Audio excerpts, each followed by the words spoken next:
Évangile de Jésus-Christ selon saint Matthieu, chapitre 6, versets 1 à 6, 16 à 18. En ce temps-là, Jésus disait à ses disciples, « Ce que vous faites pour devenir des justes, évitez de l'accomplir devant les hommes pour vous faire remarquer. Sinon, il n'y a pas de récompense pour vous auprès de votre Père qui est aux cieux. Ainsi, quand tu fais l'aumône, ne fais pas sonner la trompette devant toi, comme les hypocrites qui se donnent en spectacle dans les synagogues et dans les rues, pour obtenir la gloire qui vient des hommes. Amen, je vous le déclare, ceux-là ont reçu leur récompense. Mais toi, quand tu fais l'aumône, que ta main gauche ignore ce que fait ta main droite, afin que ton aumône reste dans le secret. Ton Père qui voit dans le secret te le rendra. Et quand vous priez, ne soyez pas comme les hypocrites. Ils aiment à se tenir debout dans les synagogues et au carrefour, pour bien se montrer aux hommes quand ils prient. Amen, je vous le déclare, ceux-là ont reçu leur récompense. Mais toi, quand tu pries, retire-toi dans ta pièce la plus retirée, ferme la porte, et prie ton Père qui est présent dans le secret. Ton Père qui voit dans le secret te le rendra. Et quand vous jeûnez, ne prenez pas un air abattu comme les hypocrites. Ils prennent une mine défaite pour bien montrer aux hommes qu'ils jeûnent. Amen, je vous le déclare, ceux-là ont reçu leur récompense.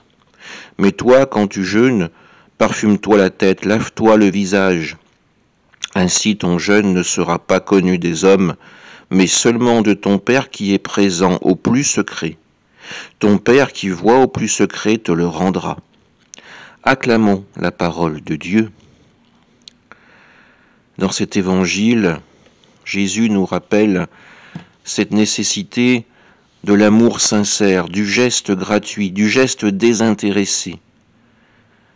Pouvoir, à la suite du Père, poser des gestes d'amour et de miséricorde uniquement dans le sens du bien de la personne qui va les recevoir.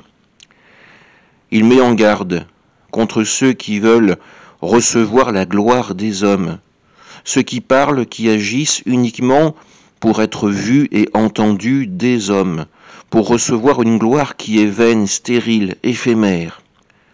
Jésus nous invite à nous concentrer sur la seule gloire qui compte, celle du royaume de Dieu, celle du Père.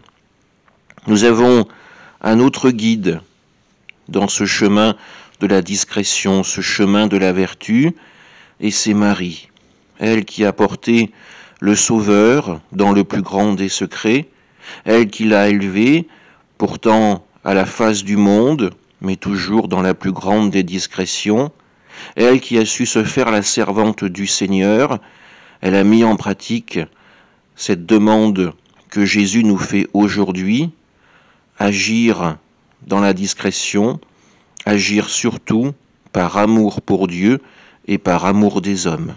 Amen.